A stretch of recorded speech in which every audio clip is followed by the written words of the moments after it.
This is the best of the Tory Lowe Show on 1017 The Truth and The Truth app.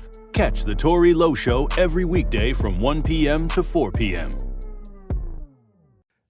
All I'm saying is you would think it would be elementary at this point when it comes to being born in the Midwest in the state of Wisconsin, especially Milwaukee, to kind of understand that, okay, it's about to get cold. We should know what to do. If you haven't heard that it's going to be freezing cold on Friday, they even shut down Milwaukee public schools. It's going to be Arctic cold. We got an article. On how bad this kind of cold front is coming in. It's not only in Wisconsin. This is like something that's happening in multiple states. If you watch this rebroadcast live, we got some video on this. Let's listen. Tonight, punishing whiteout conditions turning roads into traps in upstate New York. The danger leading to this massive car pileup. Some areas already buried under 2 feet of lake effect snow as brutally cold temperatures grip much of the Northeast. You definitely need layers when you come outside. And now the supply chain is cracking. In Pennsylvania, salt bins are already running dry. We're trying to figure out where the salt is. I'm hearing rumors now that there's no salt available. The South is also bracing for a crippling freeze. Several states already declaring states of emergency, and supplies are flying off the shelves. I am loading up on water and pre-cooked meals. Need candles, just in case power goes out. In Texas, with snow and ice in the forecast, along with temperatures set to dip below freezing for 48 hours straight, many are unnerved by memories of the catastrophic power grid collapse in 2021, when more than 200 people died. Tonight, ERCOT, the state's power grid operator, says it's improved the grid and it's ready. All major metropolitan areas from Dallas to New York City will be impacted by the storm. And experts say travel could be impossible from Texas to the Carolinas. You simply cannot expect a good roadway. I mean, we're just fighting Mother Nature. We'll do what we can. We need drivers to do what they can. Hey, all right. So all I'm saying is you would think it would be elementary at this point when it comes to being born in the Midwest in the state of Wisconsin, especially Milwaukee, to kind of understand that, okay, it's about to get cold. We should know what to do. But I've found out that we have issues with warming centers. We used to.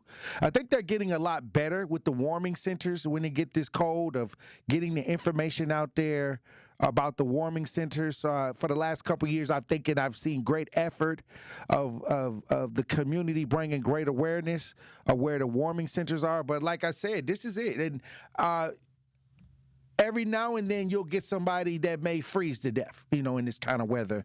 And I'm hoping that we can clear that this year. Once again, they're saying that it's going to be extremely cold. Right now, I looked at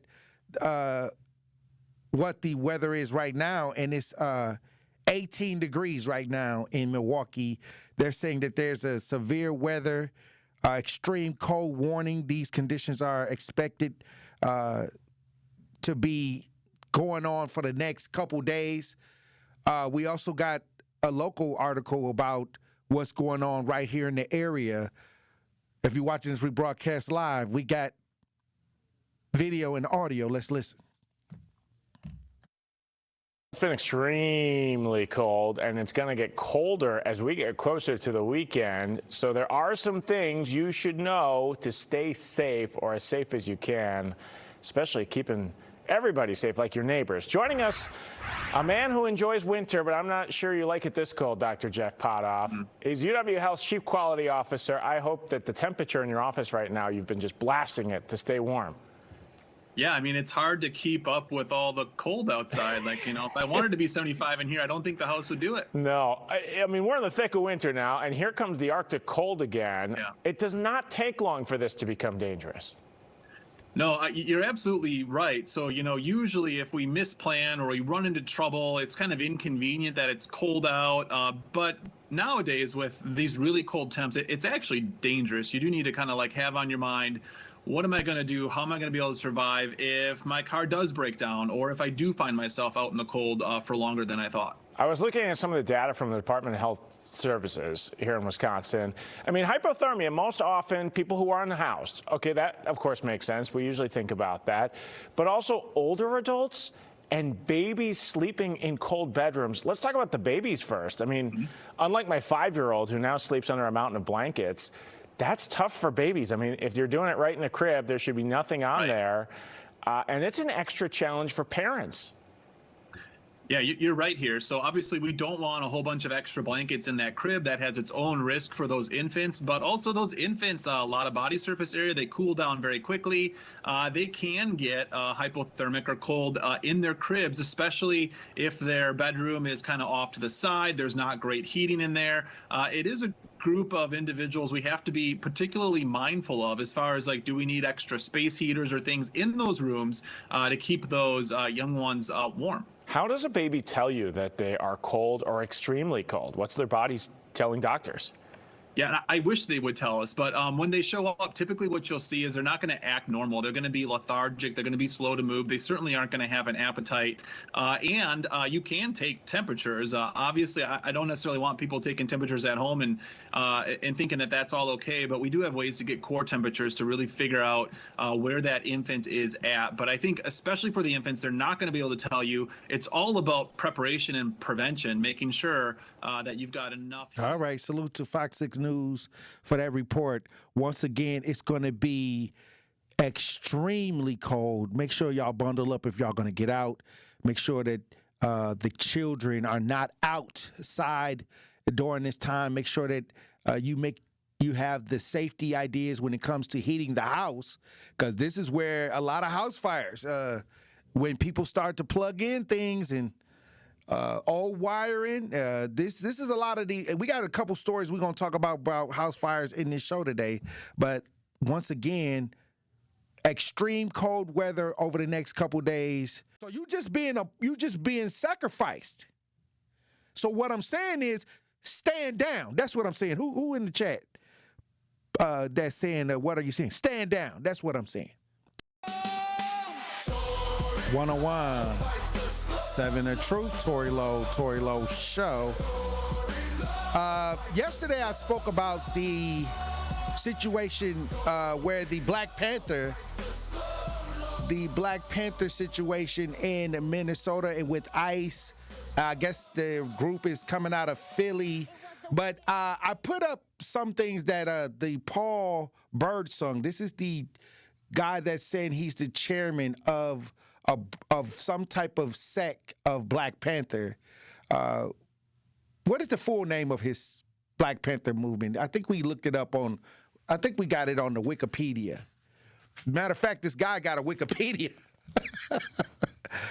All right, I got something to say about that, but he has a Wikipedia. This Paul Birdsong, Black Panther Party of Self-Defense. His group. This is the name of his group, the Black Panther Party for Self-Defense. And I guess the niece, of Huey Newton is filing a lawsuit of the image and likeness, and other original Black Panther Party members are coming out speaking against what this Paul Birdsong, who's claiming to be a chairman of a contemporary organization of the Black Panther Party for Self-Defense. We have an original Black Panther Party member making a statement about this Paul Songbird character who's claiming to be a Panther fighting against ICE. If you're listening and if you're watching as we broadcast live, we got video on this. Let's listen. Our stance is, for illegals. We're not going to step in front of that. That's not our fight. That has nothing to do with us. We're not going to step into that fight and going through the community defending somebody that we didn't even want to be here. You know what I mean? We got brought over here. We didn't want to be here. And this is a problem we've had since our shackled feet have hit the soil. So we've always had the SWAT teams coming in our communities, doing whatever they're doing. And sometimes, yes, they do pick up the wrong people and things of that nature. This is the same situation. It's just got a different name. It's a raid. It's just a different name. And so, yeah, we're not in that fight. But as far as our other brown folks and things like that, we do stand up and defend, the citizens and the poor and the things like that. But as far as illegal immigration, yeah, that's not our fight. That's not something we need to get into. Nah, I've been saying that before all of this Black Panther stuff. I always said stand down. Whatever y'all think y'all trying to do or whatever they trying to get you to do, financially it could cause hardship for blacks. If federal tickets, federal attorneys, if you get caught up in that mess, you can have some financial hardship to come out of it trying to fight whatever charges they put on you. That's all I'm saying. And trust me, many people were sacrificed during Black Lives Matter. Many college students were sacrificed during Black Lives Matter, and I had to deal with the aftermath of that, with mothers calling me with their loved one in jail trying to get help, and many times they didn't have attorneys or representation to fight for them. That's all I'm saying. So I got to see the underneath. Y'all saw the media. People standing there face to face with the police with the shield and the baton. I got to see the back end where people were confused, families were left in shambles, and tickets, and people had to drop out of college because those court cases, they had to come and meet court dates and everything. So that wasn't shown on TV, the aftermath of a lot of this. So here we go again. Also, I talked to Cortez Rice, who's out in Minnesota, who's doing a lot of filming of these ICE raids. And we spoke yesterday on the phone, and I told him, I said, be careful, and I'm telling him the same thing I told y'all. You may want to make sure that you don't get tangled up in a lot of extra because you got a family. You got things that you got to be responsible for. And if you get involved in these federal situations, you may not have the means or the resources to try to get yourself out of that. That's all. I mean, if you want to go, God bless you. I ain't telling you what to do. I'm just telling you, don't call me after they catch you up because it's another side to these protests that they don't put on TV.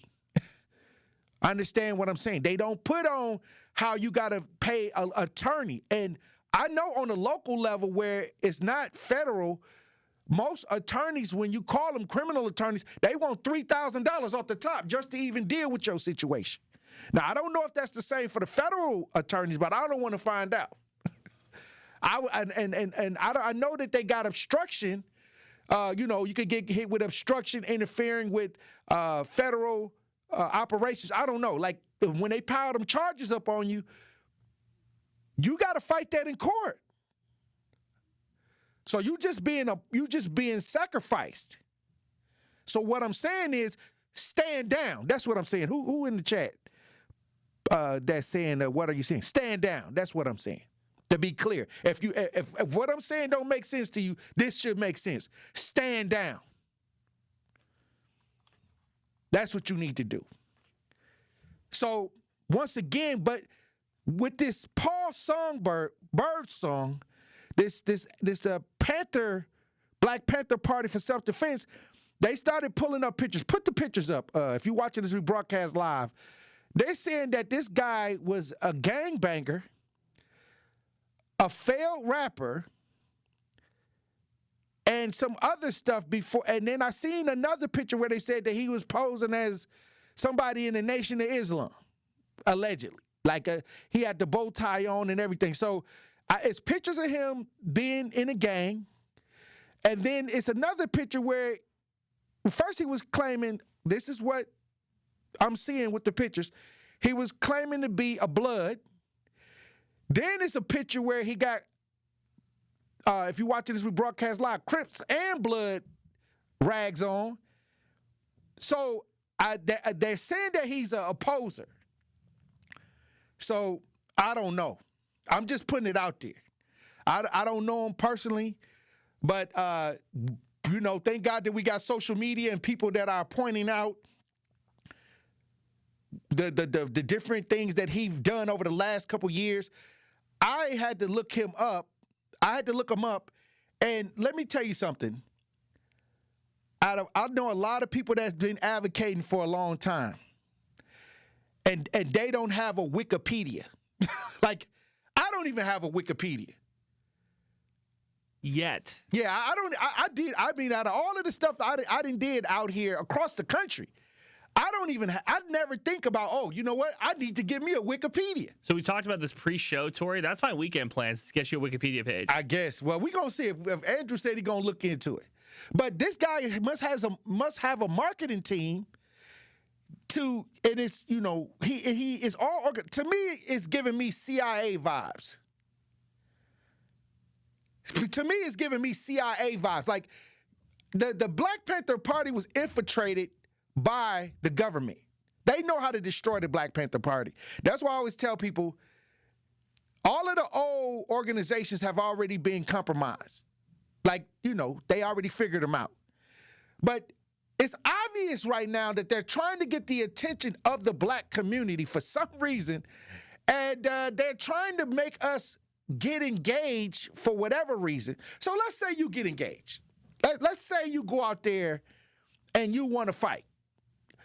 This guy is talking about shooting ICE, like he's talking about if he's going to do X, Y, and Z to ICE violently to a government agent. First of all, that right there is a red flag. Like, what are you trying to do? Are you trying to coerce black people to get out there and lose their lives for people that are not even documented for this country? Like, these are not regular citizens in our communities. They're looking for people that are over here undocumented or breaking the law, first of all. And innocent lives are going to get caught up in the shuffle. Let's say it's a raid. Let's say they raid a house. And let's say some people that are law-abiding citizens in the house. They're gonna lock down that whole house. Everybody in that house may end up in handcuffs until they can sort it out. That's all I'm saying. Why would you tell people to go and do something that's going to destroy their lives for people that's undocumented? It's a red flag.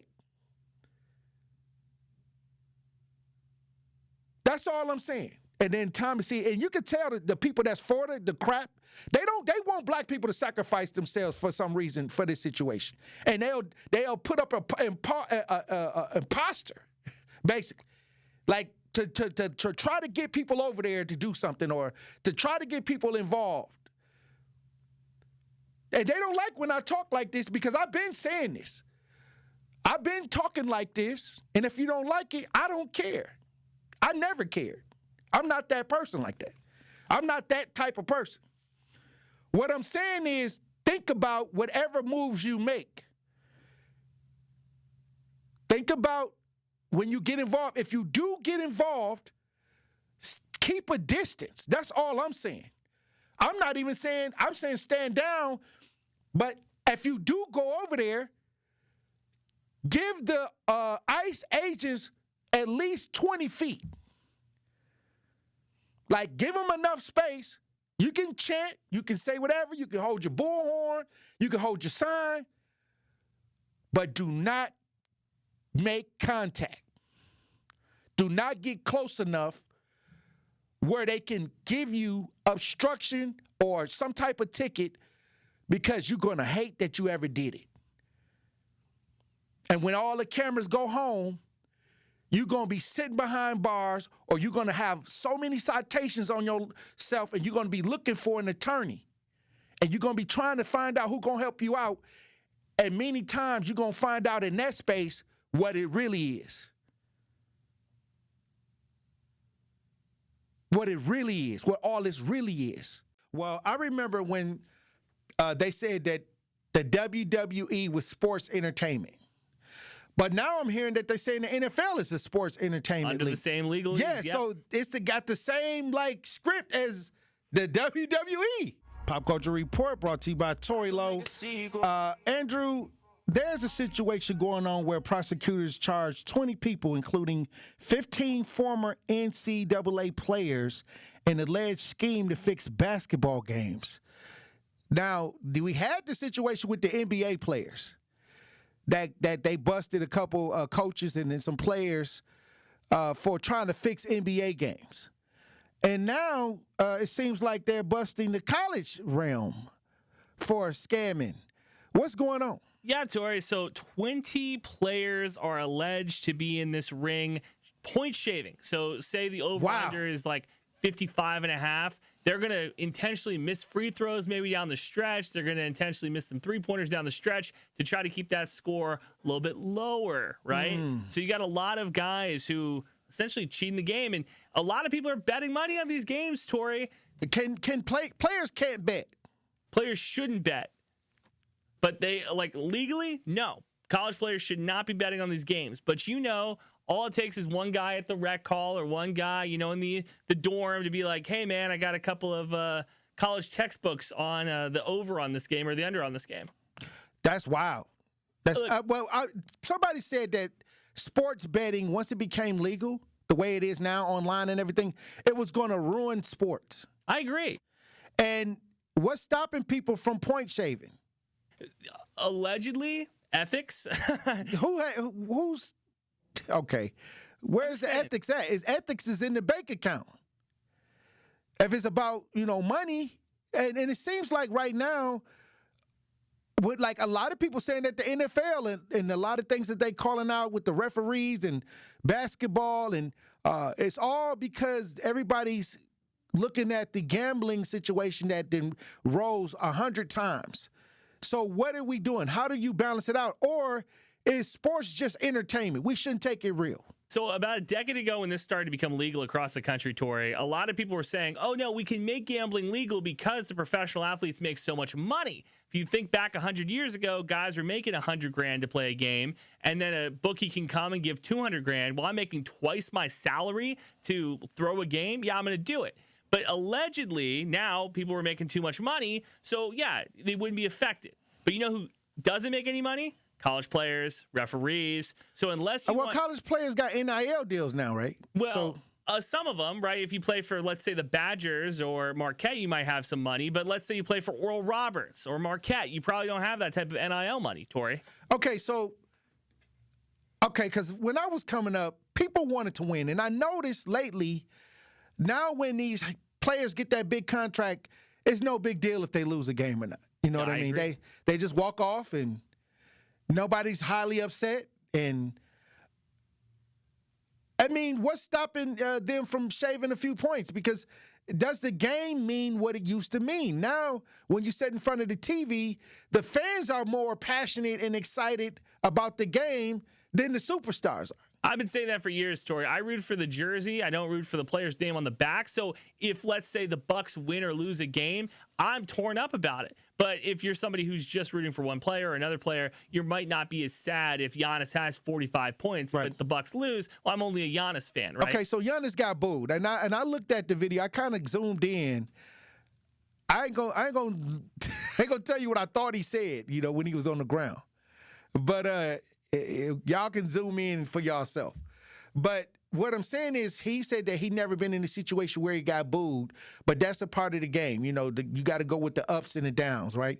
When you're losing, this is the behavior. When you're winning, everybody's excited. If you want, Mike Tomlin said the remedy for, not being fired is to win, So I think that right now sports have two things going on.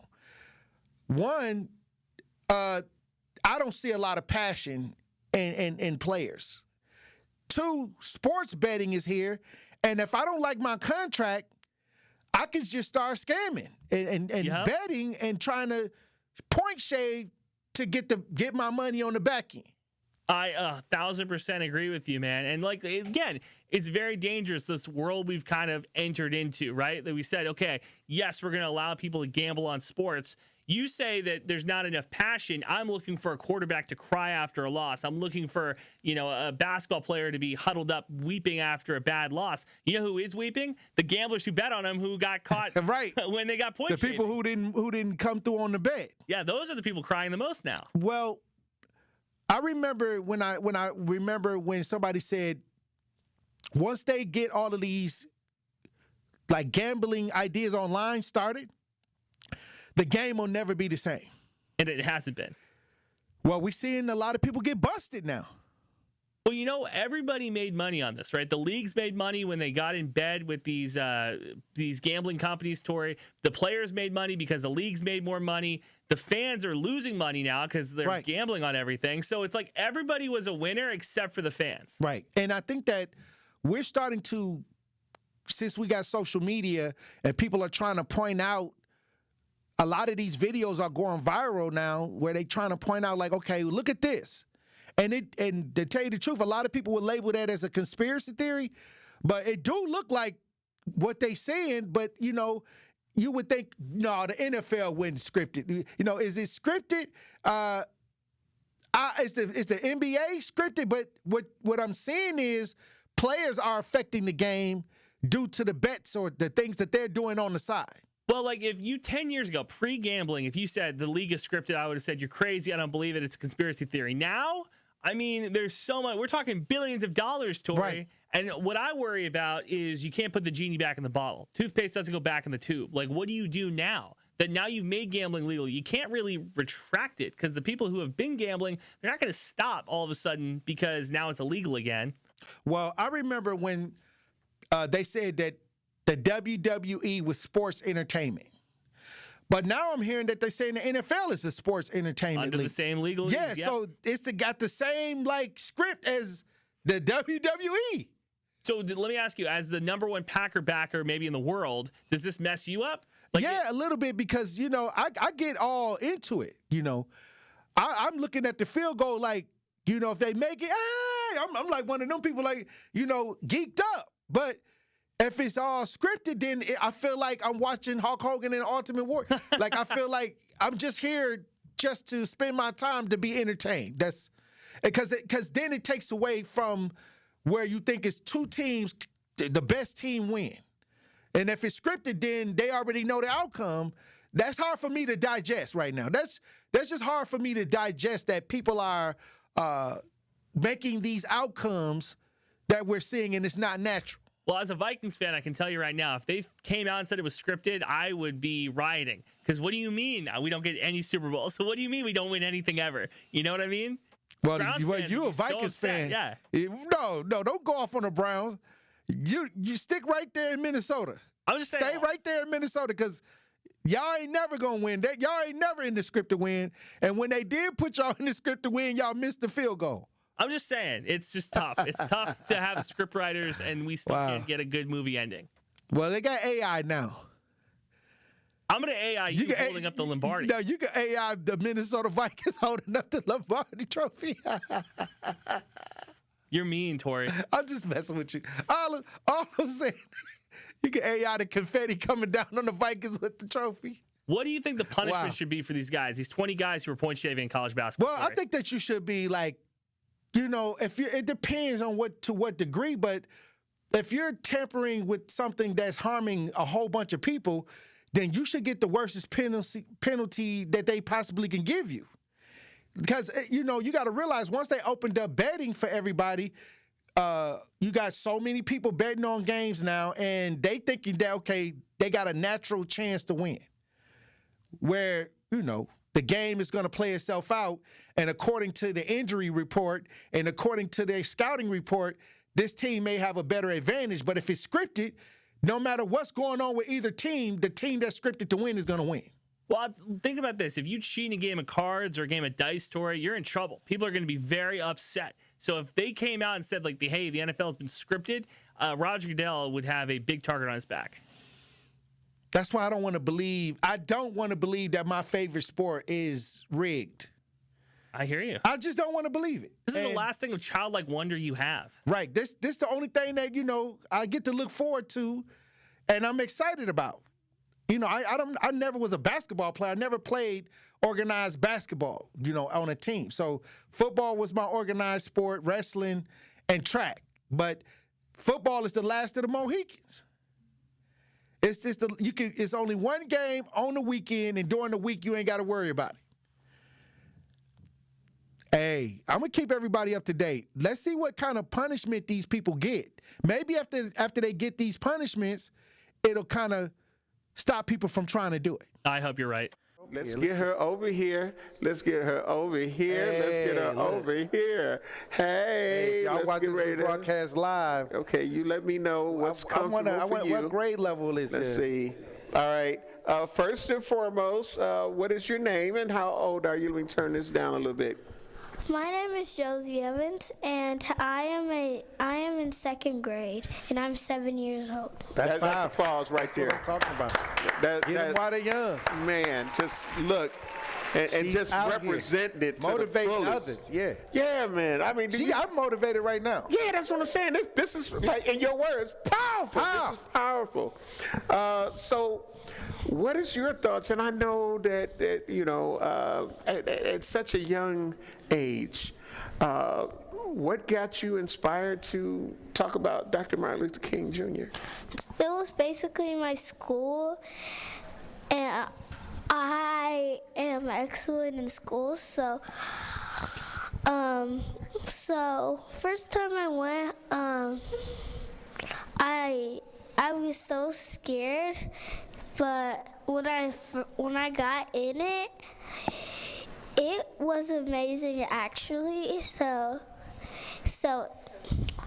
when I was in first grade, I started to know about Dr. King, and my teacher told me about Dr. King, and I was like, what, he exited slavery? I'm like, oh, I want to do something for him.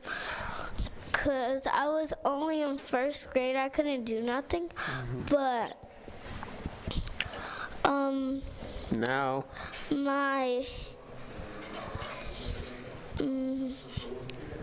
well, can you tell us?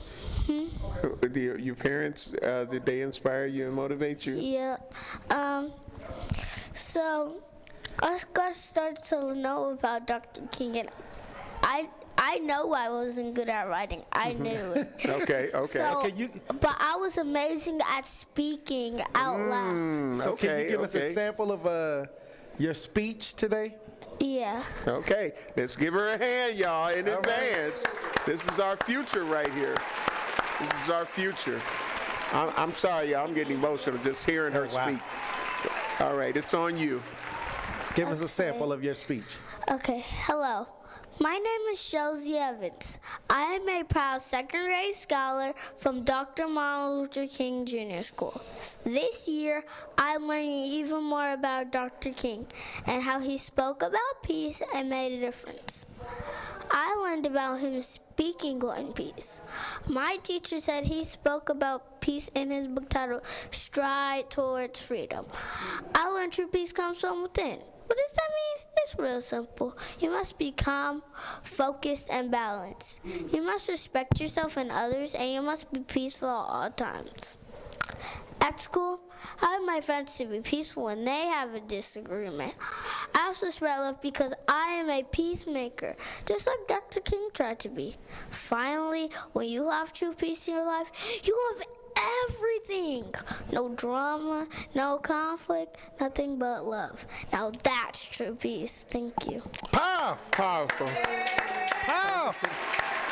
Wow. I tell you, how does this go? When I tell you, real tears. Amazing. I am so proud of you. I am so proud of you, and I want you to continue to stay inspired. Education is so important, and for you to say, like, from first grade to where you are now, to say, you know what, I'm going to get there, and look at you, here you are. And wow. Amazing. Thank you. Powerful. I love you. God bless you. Thank you. Wow, Homer. Yes. Oh my goodness. Thank you. Thank you very much. That was something that, this is what it's all about. Yes, it is. This is what this is all about. It is. It is. And we appreciate you. So thank you very much. Y'all give her some love, y'all. Love, hey. Truth Nation, I'm telling you, this it's a time new generation. Because I need to regroup here. If you watch me on YouTube, which I know some of you in my Truth Nation are, it's real. It's real. It was definitely Jennifer Hahn, thank you very much. Jennifer Hahn, thank you very much for bringing these winners and scholars to us. We appreciate it here. Now another thing with the fashion stuff, there's online. I don't know if you're familiar with Kai Cenat, this Twitch streamer or whatever. I saw this. He been getting a lot of hate online. Well, his pants look like a ukulele. No, it's bigger than that. It's just it's weird. It's like a slinky. Like a slinky. He going through something right now. Okay, about a few weeks ago, I think this was like right after New Year's, maybe a little bit before, but he got into a little relationship ending and posted on Twitter and stuff, I'll never be in a relationship again. And ever since then, he been on this kind of like find yourself kind of journey. And it's, like he stopped streaming, right? Yeah, he ain't been streaming since summertime, pretty much. So he got his own clothing line. People are clowning him for like trying to read. You know what I'm saying? Like reading better. And he can't read. He's 24. So look. Oh wow. Same age as So me, you saying he can't read? I don't know. He puts videos online, and he struggles a lot to read. And people online are like, I'm not gonna feel bad for this dude. Like, you can't read. He's 24. He's a millionaire. Right. He changed the game. He did change the game. Maybe it helped him because he couldn't get colonized. Yeah. maybe him not being able to read. Here you go. Saved his life. Tory Lowe. Okay. Think about it. Yeah, I'm thinking about it. You're right. Listen. He went online. He was reading these words, and I was just laughing.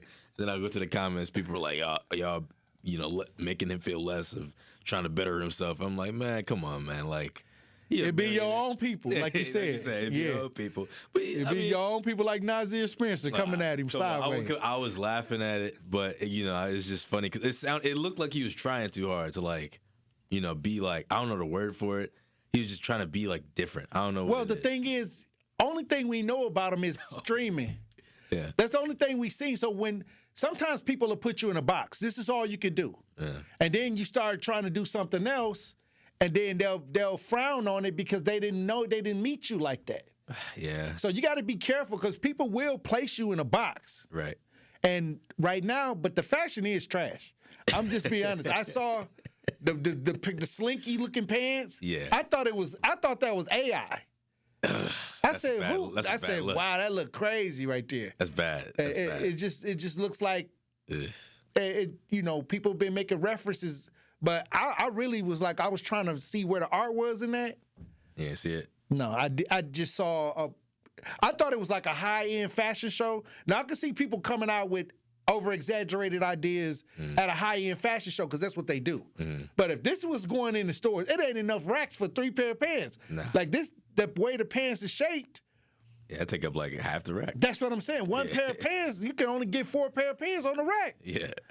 So I don't know. Look, he be carrying around the book too, so he must be reading in his in the book. Or trying to read. In the back. Yeah, come on, yeah.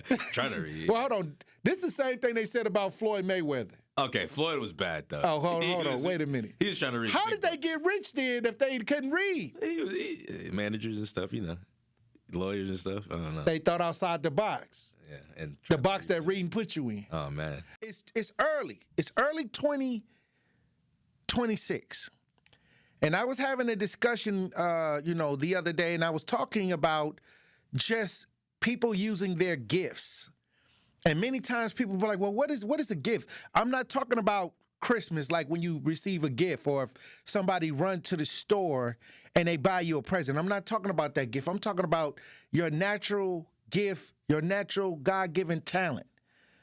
The thing that that you can do effortlessly because it's natural to you.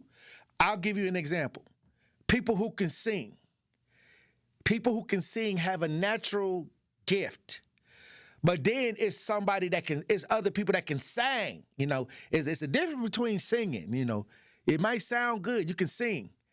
But I'm talking about the ones that can sing, like Whitney Houston, Mariah Carey, the ones that are gifted beyond gift, that is natural to them to sing effortlessly.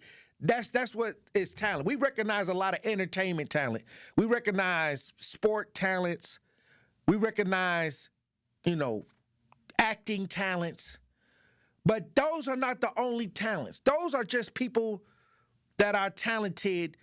I believe that everybody has a talent. Some people have an ability to serve. I have the ability to serve. I have those talents. That's why people request my service, because I serve people. I am very talented, like if it was in correlation, like I believe that I'm one of the best people that call if something happens, and they do too. It's just a mutual understanding. And that's something that I don't have to tell my people that know what I do. Like, they just call me.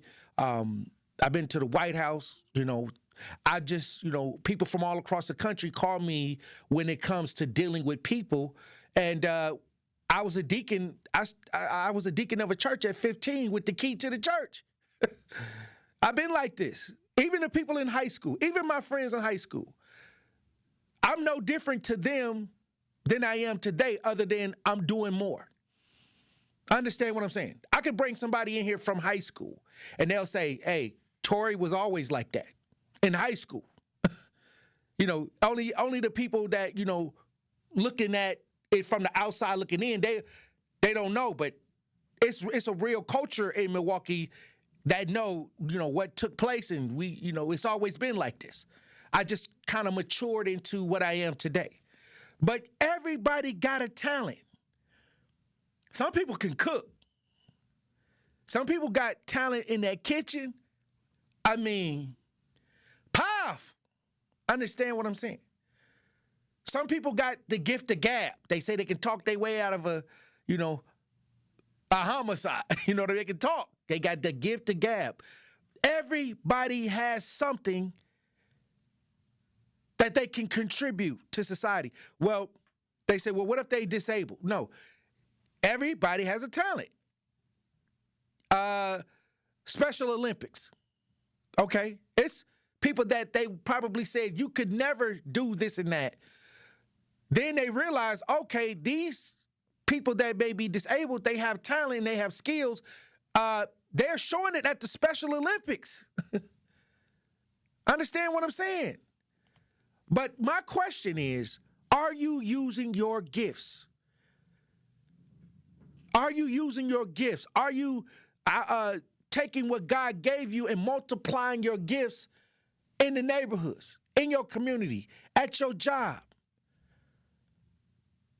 Understand that you got to make sure that you're not distracted by somebody else's talent.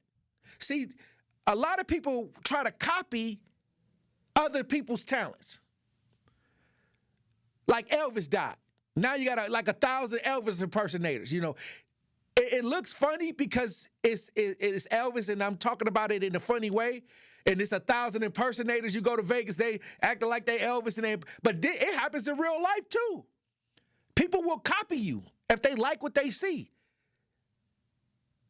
They'll copy exactly and try to say, okay, they like you.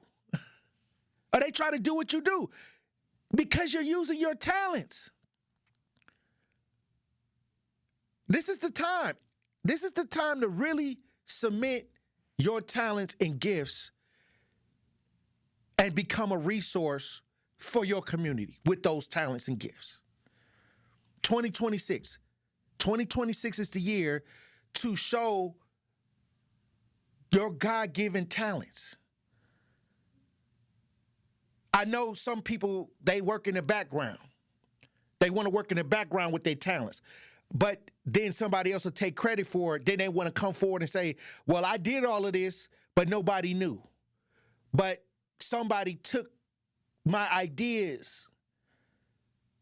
Somebody took my thoughts. No, they can't take it. They can mimic it. But it's time to come to the front, not to expose people. Not to expose people. Come to the front with your talents so the world can see it. This your year. It's your time. We have allowed low vibration to gain the leader, to gain the front. We have allowed people that are using their gifts not to benefit the community, but to benefit themselves to take the lead. Everybody got gifts. Everybody don't use their gifts to help everybody. Some people use their gifts to help themselves at the expense of everybody. Understand what I'm saying? That's why the church mad now, because Drewski did the skit on the mega churches. That's why they mad, because they use their gifts to scam people. Some of this is a scam. Some of these people set up these church ideas to scam God's people. And we all know this. But that doesn't represent everybody in the church. There's some good brothers that I work with in the church. From the church. I came out the church. But we can't turn a blind eye to the reality that a lot of what people are saying, the hurt, the scam, the fraud is true. But it's time. 2026. I need everybody to use their gifts, their talents, to build a resource, to regroup, rethink, and reshape the village. Bring your talents back home. Bring your talents back to the block. Because we gonna need them. I felt like I got hit by a truck, and I couldn't even, and just seeing her walk through that door, every fear was lifted, but my fear that, how am I going to keep her at home? I was more scared of even having her at home because I can't keep her there. And we got a mother in the studio, a Pewaukee mother, who's here because she was dealing with a missing situation with her daughter. It was all over the news, all over social media. Great news, the daughter has been brought home. She recently, as of yesterday, is home now. But we do have Kaylin Sunday here, and I want to talk about the process, because many times when we talk about missing in our communities, we rarely get all of the sides or all of the things that a family or a mother has to go through when it comes to missing. So we're going to have a great conversation today about missing in the state of Wisconsin and resources as well. Mm-hmm. How you doing, Kaylin? I'm doing pretty good. All things considered. The way we got in contact is you reached out because your daughter went missing. Yes, my daughter went missing. What happened? My daughter ran away on January 11th at 6:17 p.m. And this has been a chronic recurring problem that I've had when she lived with my sister, when she lived in group homes, and it's been, a habitual behavior that she's had. So she went missing, and we exhausted all resources. My sister and I, we contacted the police. They, filed a missing persons report, and they looked into every resource and every possible avenue, but nobody came forward. So we went to the media, and I was able to get in contact with you. And then on Sunday, after 8 days, my daughter shows up at my doorstep. 11 o'clock at night, there's a knock on the door. I look out, and I look around, and I don't see anybody, but something in me told me to open that door. And I was fearful just because of not knowing anything, and I've been so fearful of having that knock on the door to say something happened to my child. And many times when a child goes missing, especially through the avenues of using social media, I call it smoking them out, making sure that everybody knows they can't hide. So they usually get dropped back off home. Because that's what happened. And I told you that. Yeah, you said it. You called it. I told you, okay, this is from listening to what you were saying. She's going to be home because these guys are not truly real gangster type ideas because of the setup of how it happened. She'll be home in no time because they don't want to go to jail. Some of these guys in this situation, they're just looking for a good time, many times. And drugs are involved and things like that. So she shows up back home. But what I wanted to talk about with you in particular is, since this has been a situation that's repeated, what resources have you reached out to that worked or didn't work?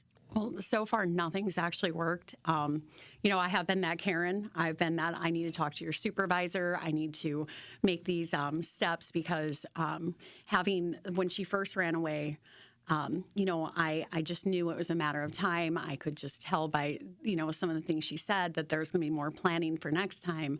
So I went down to Health and Human Services. I called CPS. I called, I reached out to the schools. I contacted corporate counsel. I did everything I could to make sure my baby would stay safe, but also we could have something that wasn't just voluntary, but something that, she would be, mandated to actually have to do. I only could find resources for myself, counseling for myself. Oh, as a parent? Yes, as a parent. Oh, wow. Because it's only voluntary. So if she doesn't want to, she doesn't have to. Right. So as for like child services and stuff, I enrolled in a voluntary service, and it's for me, not her.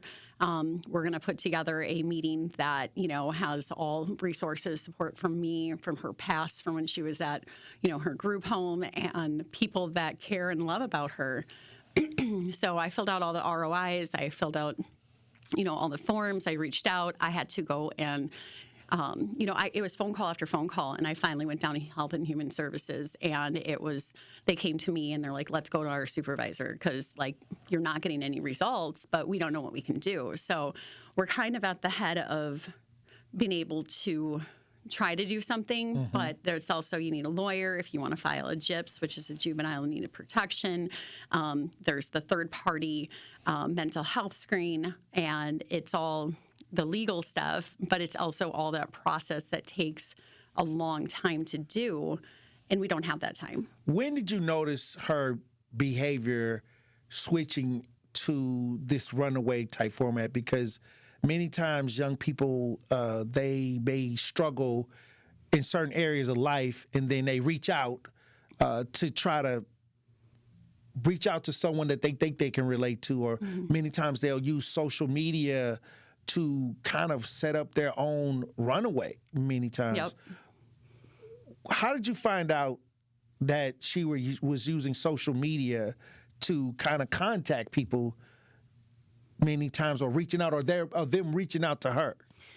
Social media in my daughter's life has been a presence since she was 13. I mean, she put Snapchat on a flip phone. And she had been running away and doing these things. And when she returned to home, I noticed that after she got off her probation, December 12th was the last day of her probation, her GPS monitor came off. And probation for what? Running away? Running away, things like stealing cars when she lived with my sister, So she got out there in the crowds where... Oh, yeah. They were kind of like with a group of individuals that were doing the wrong thing. Yep, and it's all these social media groups, especially Snapchat, where they have a group where they all talk and they all correlate and they all share resources. Oh, and wow. That's what she calls it, resources. How to get out here and be bad, basically.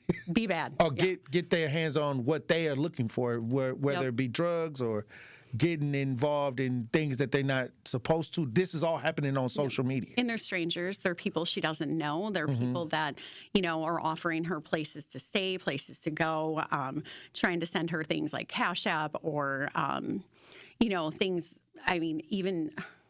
My sister used to have things come to the house through DoorDash, and wow, yeah, it's a lifestyle, and I think it pulls people in because these young girls are getting anything from hair, makeup, things sent to them, and all from social media. From Snapchat, and wow. And Instagram, TikTok, and you have some on Facebook. And these are young girls. Young. My daughter was 13. Are they sending pictures to these guys, or are they? These guys think that they have a chance at mating with them or dealing with them in a certain kind of way? I think that girls grow up too fast, and that they can portray themselves as older. And I think that there's also that switch and bait not only going on with the older generation from men to young girls, but I've seen it as, younger girls portraying themselves as older. Right. But also ultimately, like, their age. Right. You can, after a conversation with them, you're not a grown woman. You're a child. Yep, especially with those mind games and everything. And I think that there's men out there that they see that and they know it. And they also know that, as a young teen, they're looking for validation. They're looking for, their body to be validated. They're looking for love. And they're also looking for that relationship that maybe they are seeing on a lot of these social media. Or that they didn't have with a parent. Or other healthy children their age. What do you think is driving your daughter to do these things, some of these things that you have to deal with on a day-to-day basis? I think that social media has probably helped her develop an addiction. And I think that when you develop an addiction with these kind of things, it transfers over into other areas. And that's also that lifestyle. That's the, we used to always say sex, drug, rock and roll.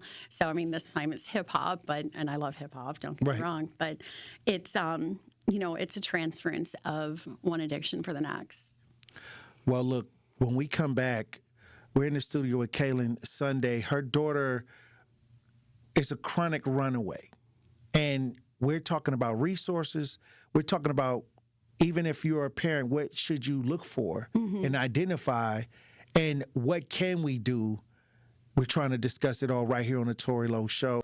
Look, we got Kaylin Sunday in studio. Her daughter went missing out of Milwaukee, and we've talked for a while and tried to come up with better solutions when it's chronic runaway, because many times social media opens up the door many times when you don't even know that they even have a phone. They can obtain almost anything from being online.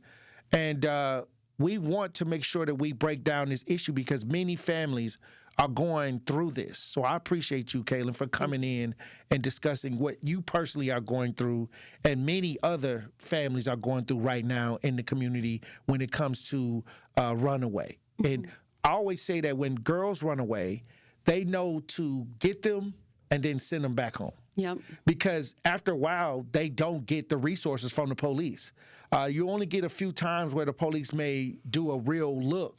But then after a while, they'll check the name and see that, okay, she just ran away. And now they're not going to give resources, fully develop resources to where they're actually out there looking for her, because the fact that she's a chronic runaway. And I always say this is the gateway to human trafficking. Absolutely. And they know to send her back home. And then many times these young girls don't say who they were with. They keep this promise or this ideal of, I'm not going to turn in what they believe is, I'm not going to turn in my friends. Right. But then they don't know that this is what they want you to do. So eventually we can move you into a serious human trafficking situation. I think my daughter would be calling me a snitch right now. Oh, wow. But she doesn't understand that I've also been in a position myself in my life that I've also, been a part of that lifestyle, that I have been trafficked, that I have, experienced all these things. So when I hear what she's saying, I recognize the signs. And I also, have my support groups. I have my advocates. I have a lot of healing that I've done. And I think that one thing you did touch about is the resources. And, to me, I was thinking about that cell phone, that burner phone, not knowing, she goes to school, she comes home, but she's not leaving the house. How does she get it? Well, she has friends. So these children are resourcing at school. Somebody else gets one from another person. She goes to school, she gets it from them. And now she has a burner phone that I don't know about. Oh, wow. Yeah.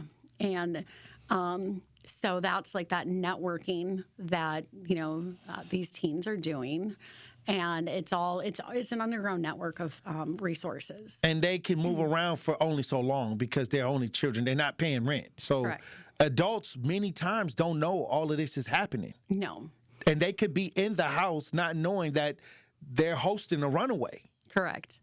Yep, because it's all these lies. They're like, oh well, my friend's coming for the night. They're just going to stay for the night, and or my mom said this and that, and that's why it's always asking the who, what, where, when, and the forthcoming. But you also get people that if you're not meeting the parents and you're not actually getting the numbers and you're not having your child's location, you have people that are posing as adults. Right. For these children, and they're not really the adults. They're not really the parents. They're people that are, aiding. Right. Yep. And, it was one point we found out that she was trying to get a friend to hold a phone for her. And the only location that we actually had was on Thursday night, which was during that time. I think it was Thursday. It was maybe the 15th or 16th, and there was a sign-in and one hit in Chicago, one hit in Oshkosh, and one hit here in 101st in Wisconsin. And I later found out that these are other kids, other teens that are logging into her Snapchat, and they're causing, everybody to go in these different locations when in fact she's not in any of them, and she's using her burner. So these are the things I've been finding out. These are the things that I've had privilege to know. Saying what I know is hard because then it, could hinder us if she runs away again. Right. But I also want to speak to those parents that these are the things that, these teens are doing. They're collaborating together, and they're ultimately, creating a network of how not to get found. And I've ran into parents who had issues in the past with running away, and they wanted to be that person that understood, and that they're totally aiding these children. I had to run up on a couple parents. I said, if I ever catch any kid over here, I don't care what you calling it. I don't care how you can empathize. You're not their parent. Yeah. You're not their legal guardian. No. And you can't make certain choices, or I'm gonna have to put you in jail. You know what I mean? They want to be that cool adult. Right. And no, they're causing them more stress than good. And many times instead of being a resource, or they think they're being a resource, what they're really doing is harming the child, because then they may have other teens over there drinking, having sex, and all of that under their roof, where they shouldn't be allowing that to happen. Exactly. There was an instance last summer, summer of 2025, where she did run away from her group home. She had her phone for 3 days at a group home. She took a picture of the window and said, anybody have a ladder? Somebody brought a 20-foot ladder to a group home. What? Yep. Off of social media? Off social media. Some stranger, some adult had a disposable 20-foot ladder laying around, brought it, and she was on the run for 6 days. And oh, wow. So at this point, we found out that there was an adult that had, picked her up, said, hey, let me help you, told other, if she told her that, or told other people, adults, that if she was, found or in her presence and stuff, that she would, turn her in. And when in fact she helped her get cleaned up and ready and left again. And when my daughter told me, oh no, she let me go, this woman had said that she, had stepped out of the room and my daughter just left. So there's adults helping children. Mm-hmm. And to me, that's concerning, because she was out there for another 3 days after that, until, it was another situation where an adult actually was an adult and, called the police while she was in the shower. So, yeah. So, I mean, somebody did do their job. And it just shows that there's these variants of judgment in adults. But if a child is a runaway, you suspect that they're a runaway, you should be calling enforcement. Yeah, you should be calling law enforcement. Mm-hmm. Once again, we got Kaylin Sunday in studio from Milwaukee. Recently had a missing daughter, a chronic runaway, and we're talking about the different ideas that you had to go through, because it's over my tenure of the last 16 years, I've had several situations similar to yours, and many times it's just a network of kids. We talk about grooming, but sometimes it's youth, young people with a network, like you said, to get their hands on burner phones to kind of assist in this. Yep. When I think about the network and the resources and stuff that went into this and the thinking and the planning, this has become progressive. So, like, you know, ultimately the teen gets better at it and they get to come back home. They get to rest, they get to recover, and then they get to resource. So you got the 3 R's, you know. And they're learning how to get better at this and get more resources and how not to get caught or found. And they protect the names of those that were with them. Yes. Your daughter recently was home. Yep. She's home right now. She's home right now, yes. She could run away again. Yes. And when I say that there's no leverage for the parent in this situation, I haven't seen any leverage because I see that there are resources, but they're not obligated to keep the child there. Nope, they're not obligated. The child can say, I don't want to do this, and they can just leave. Yep. And then the resources is telling, you know, police, school that, you know, oh, I want these resources. And then when you bring the child and you are, you know, making these phone calls, making these appointments, you know, even trying to get her in the car and everything, they don't have to participate because it's all voluntary. Right. So that's the hard part is having, you know, you're telling somebody one thing, but you're not willing to do the next. Like she told the officers, like, oh, I want therapy. And last night it's sitting and having a conversation of let's, you know, I can schedule even a Zoom. You don't have to leave the house. We can do this. I'm willing to do that. Like she doesn't want to participate.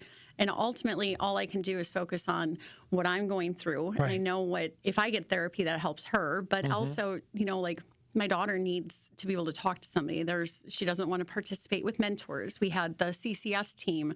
I think it's CTLS or something, but there's all these organizations that are voluntary and they provide all these services and, you know, they help children and she does not want to take them. And I have signed her up. I've contacted, you know, and I get these phone calls of, hey, you know, like you're not participating. And I'm like, well, she doesn't want to.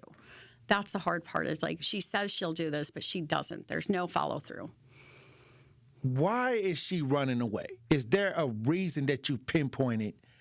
Why is she rebelling against what's going on at home? Have you ever said, okay, this is what is triggering her? From what I understand with like even my sister and stuff, my daughter's always running from something and whether or not it's good or bad, it's that self-sabotaging behavior of, you know, she's been doing this since she was little. She's, you know, we've not had the easiest of life. I was gone for a while. And when she lived with my sister, you know, when she was younger, she participated in the church. She did her faith-based. She went to camps. She did 4-H. She did all these things. And then when it got on social media, that has that pull into her. And she's looking for validation and stuff from youth. You know, I invite her to do everything. She'll try something normally once and say it's not for me, whether or not it's rock climbing or we did the polar plunge and stuff. For her, it's she wants the youth, but she doesn't want the ones that are doing the things she's supposed to. Right. Well, look, when we come back, I got an idea of how we can come together and try to kind of fill in I think a void where the parents seem to not have any power at a certain point after the girl comes home or the son comes home. And many times y'all left to panic because y'all don't know when they're going to do it again. No. And I had every emotion you'd ever. I had a whole feeling wheel and I felt everything. And I felt like I got hit by a truck and I couldn't even... You know, and just seeing her walk through that door, every fear was lifted. But my fear that, how am I going to keep her at home? I was more scared of even having her at home because I can't keep her there. I got a question. Have you ever been told that somebody was too good for you?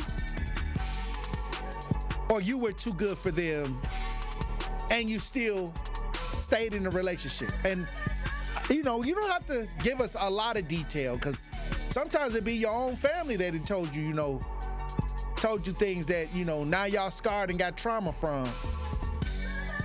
I want to know, have you ever been told or have you ever thought you was too good to be dating somebody? Some of y'all get in these relationships and then at the end when y'all break up, y'all feel like y'all was too good for them. But at the time that y'all gave him a shot, you was all hot and bothered.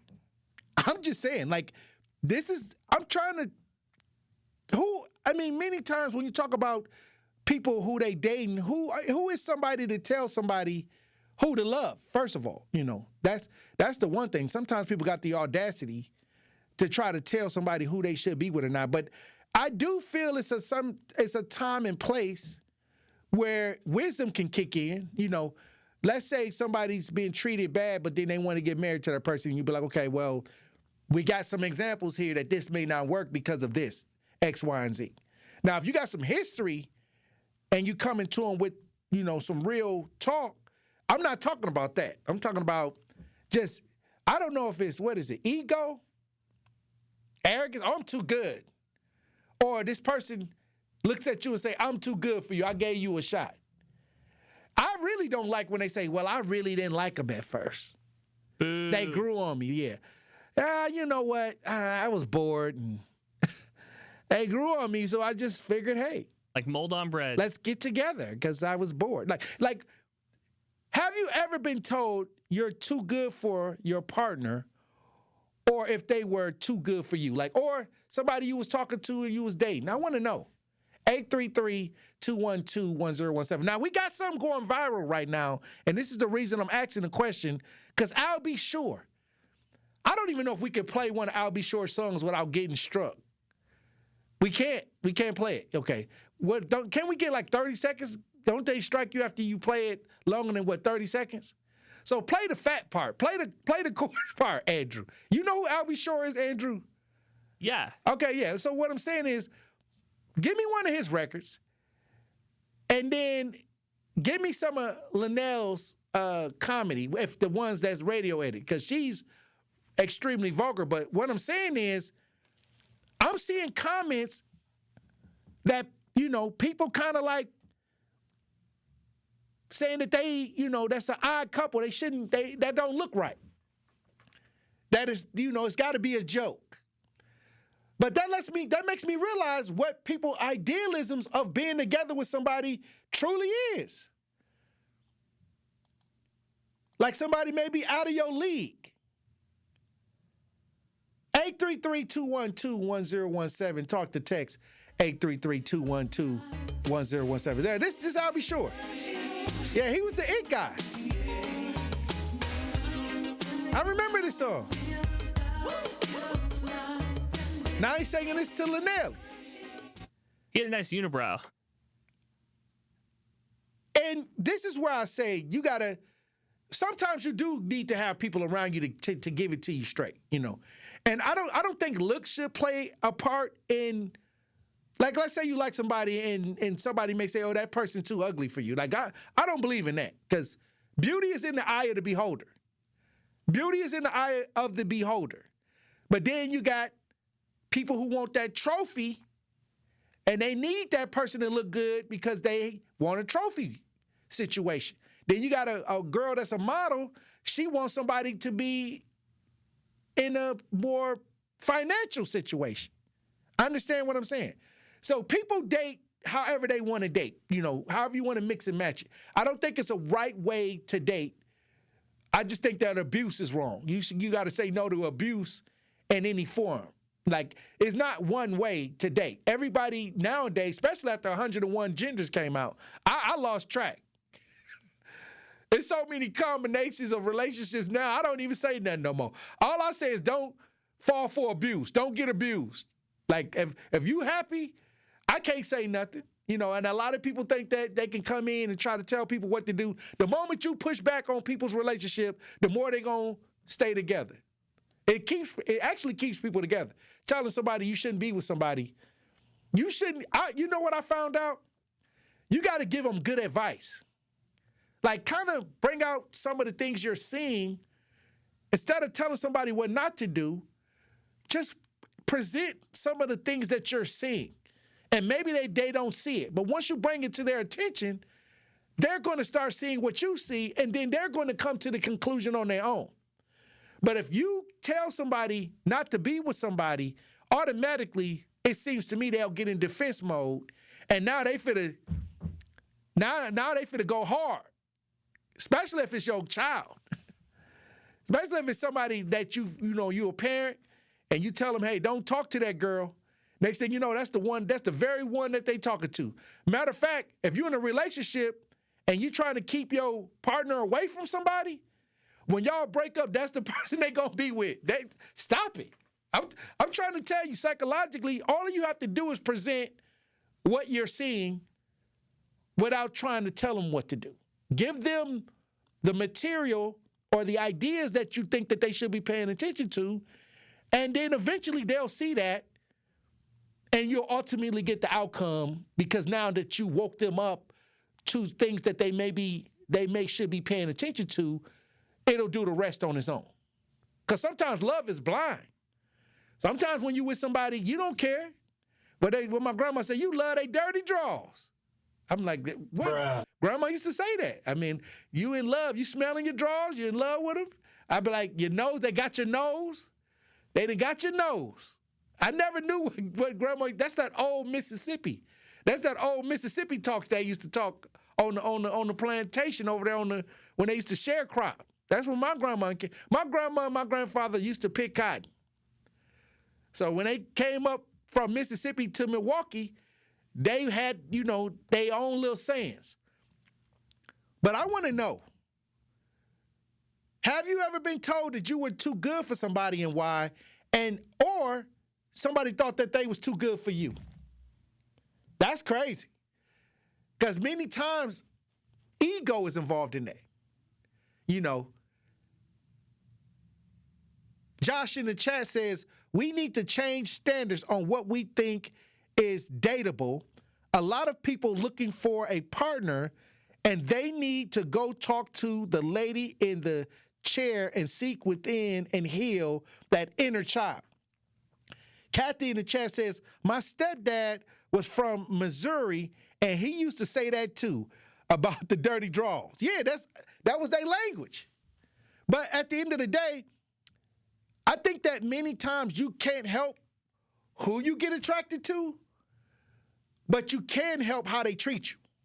Because sometimes love, I think many times people think love comes with, I got to absorb a lot of abuse.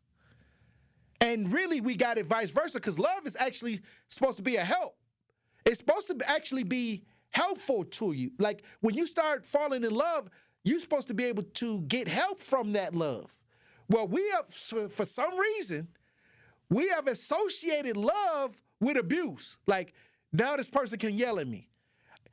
I never liked when people were in relationships and people slapped somebody. Like, because we go together and you see these social media videos where they think that they could put their hands on the person. Smacking them, smack, and laughing about it. To me, that's abuse. I don't like abuse. I don't do well with abuse. Like, I say no to abuse in any form, but I think that now people associate being treated negatively as if that person, they love me because they're treating me like crap. I don't know how that works. Andrew, somebody help me out. When did that start happening?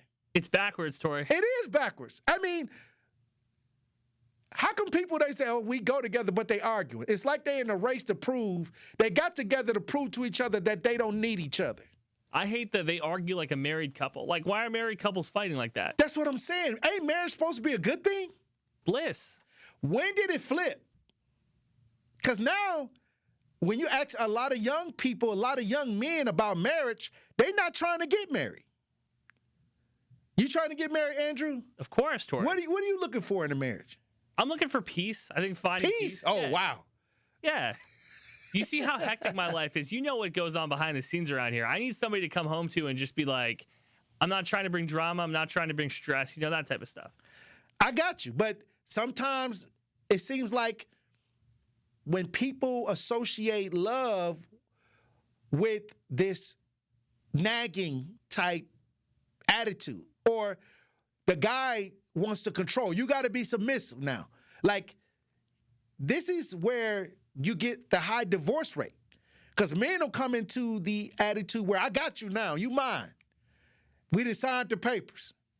And a woman will get into the space where, okay, well, I'm gonna shut down, because I'm in a marriage, but I'm gonna shut down. I'm gonna take the intimacy out of it. And so they're making each other suffer without really correctly knowing how to actually make the marriage work.